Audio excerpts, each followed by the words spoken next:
Let's mic news at 9।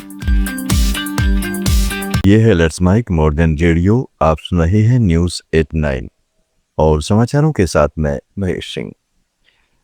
दक्षिण Africa ने भारतीय यात्रियों के लिए ऑनलाइन इलेक्ट्रॉनिक ट्रैवल ऑथराइजेशन व्यवस्था लागू कर दी है। अब पर्यटन, व्यापार या अल्पकालिक यात्रा के लिए 90 दिन तक का डिजिटल मंजूरी पत्र 24 से 48 घंटे में ऑनलाइन मिल पाएगा। पारंपरिक वीजा सिस्टम की जरूरत नहीं पड़ेगी। यह सुविधा फिलहाल जोहान्सबर्ग, केपटाउन और लंसेरिया हवाई अड्डों में प्रवेश के लिए उपलब्ध है। अमेरिका से भारतीय आईटी प्रोफेशनल्स के लिए बड़ी खबर सामने आई है। अमेरिकी श्रम विभाग ने H-1B वीजा नियमों का उल्लंघन करने वाली 4 कंपनियों को विलफुल वायोलेटर घोषित कर ब्लैकलिस्ट कर दिया है। इन कंपनियों पर तय अवधि तक नए विदेशी कर्मचारियों के लिए H-1B वीजा स्पॉन्सर करने पर रोक लगा दी गई है। अमेरिकी अधिकारियों के मुताबिक इन कंपनियों ने इमिग्रेशन नियमों का जानबूझकर उल्लंघन किया था। हालांकि इसका असर अभी H-1B आवेदकों पर नहीं पड़ेगा।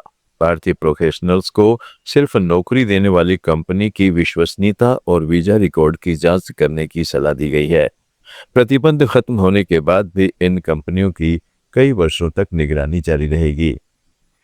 नेपाल ने भारत से अनुरोध किया है कि उसके बायोमेट्रिक राष्ट्रीय पहचान पत्र को सीमा पार यात्रा के लिए वैध दस्तावेज माना जाए। वर्तमान में नेपाली नागरिकों को भारत आने के लिए पासपोर्ट या नागरिकता प्रमाण पत्र दिखाना पड़ता है। काठमांडू ने इस प्रस्ताव को राजनयिक माध्यमों से नई दिल्ली भेजा है ताकि हवाई और स्थल मार्ग दोनों पर यात्रा आसान हो। भारत इस अनुरोध की समीक्षा कर रहा है। बांग्लादेश की चीन से बढ़ती नजदीकी, खासकर तिस्ता परियोजना और मोगला पोर्ट जैसे समझौतों को लेकर कहा जा रहा है कि यह नई दिल्ली के साथ बातचीत में अपनी स्थिति मजबूत करने की रणनीति हो सकती है।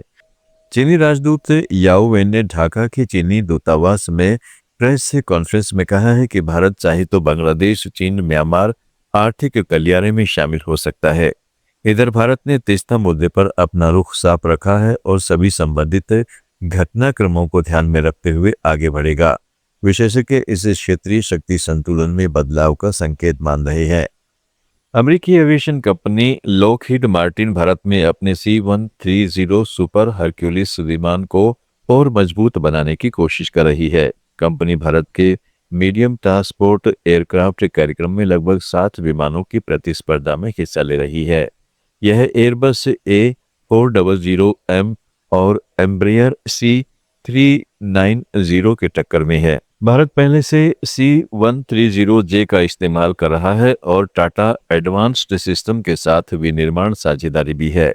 लॉकहीड अंतिम असेंबली और मेंटेनेंस सुविधा भारत में स्थापित करने की योजना बना रहा है। भूटान इस साल नवंबर में 6 से 8 तारीख तक थिम्पू में पहले एशिया विजनरी समिट की मेजबानी करेगा।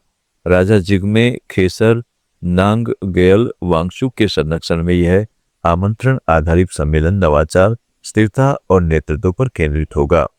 इसमें 500 से कम वैश्विक नेता, वैज्ञानिक और उद्यमी शामिल होंगे। समिट गेलुफू माइंडफुलनेस सिटी के विजन से जुड़ा है।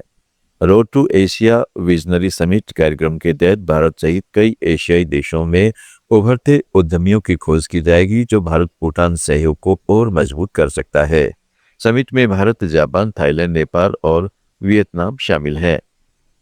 दक्षिण कोरिया के साथ शैक्षणिक और सांस्कृतिक संबंध मजबूत करने की दिशा में मणिपुर ने नई पहल की है। मणिपुर विश्वविद्यालय के कोरियाई भाषाई विभाग के प्रतिनिधिमंडल ने इम्फाल में मुख्यमंत्री युमनाम खेमचंद सिंह से मुलाकात कर दोनों पक्षों के बीच सहयोग बढ़ाने पर चर्चा की। बैठक में बताया गया कि कोरियाई भाषा सीखने वाले कई छात्रों को वैश्विक कंपनियों में रोजगार मिला है, जिससे विदेशी भाषा आधारित कौशल की उपयोगिता बढ़ी है। इसी बीच सितंबर 2026 में भारत में दक्षिणी कोरिया के राजदूत के मणिपुर दौरे की तैयारी भी चल रही है। उम्मीद है कि इस यात्रा से शिक्षा, संस्कृति, आदान प्रदान और भविष्य की अकादमिक साझेदारी को नई गति मिलेगी तथा भारत और दक्षिणी कोरिया के बीच पूर्वोत्तर क्षेत्र में सहयोग और मजबूत होगा।